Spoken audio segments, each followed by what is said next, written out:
ছেলেদের জন্য লাল কাপড় এবং হলুদ কাপড় পরা নাকি হারাম, এটা কি কারণে জানতে চাই শাইখ। লাল কাপড় এবং হলুদ কাপড় পরা ডাইরেক্ট হারাম বলা কঠিন।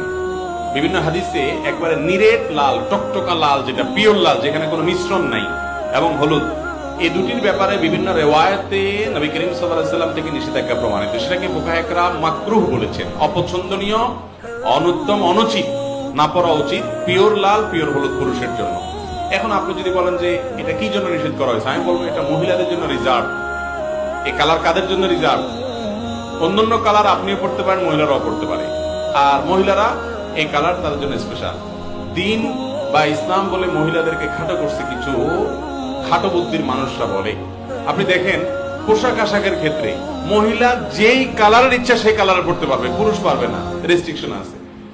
রেশম বলেন, সিল্ক বলেন, মহিলা পড়তে পারবে, পুরুষ পড়তে পারবে না, রেস্ট্রিকশন আছে। স্বর্ণ মহিলা পড়তে পারবে, আর পুরুষে বলা আছে তুমি শুধু চায়া চায়া দেখবা, চাও তুমি পড়তে পারবা না, তুমি শুধু চায়া চায়া পকেটের টাকা দিয়ে কিনা দিবা, পড়বে উনি, দূর থেকে বা কাছে থেকে চায়া চায়া শুধু দেখবা, বাস, খবরদার পড়ার সুযোগ নেই।